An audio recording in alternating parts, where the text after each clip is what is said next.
So, lagyan natin siya guys ng pineapple juice.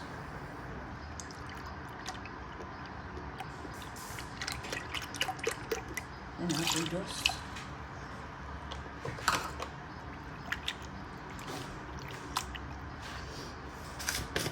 1/2 cup sugar. Pwede yung brown sugar. Kung walang brown sugar, white sugar.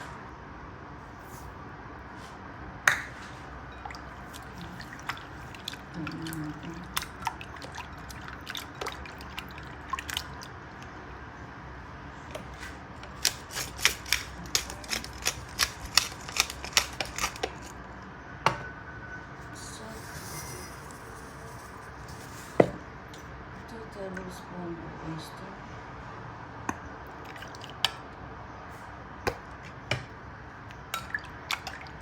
So, yung pampakulay natin guys, kung may food color kayo na red or aswete, pwede. So, hindi ako nalagay ng food color dito kasi wala akong food color kundi yellow lang.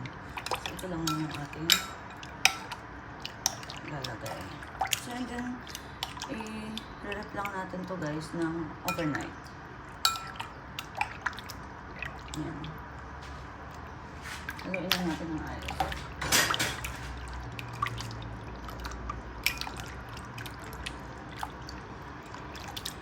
So, may tusina na tayo guys. Yan. I-transfer lang natin. Yan. So, before I forget guys, lagyan din natin siya guys ng toyo. Yan. Hindi ko na makalimutan to eh. Kasi wala na tayong pang pakulay, no? So, ito na lang pakulay natin.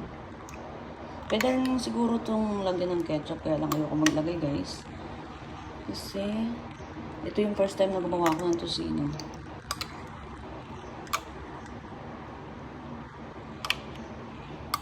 Mababad lang natin siya, guys.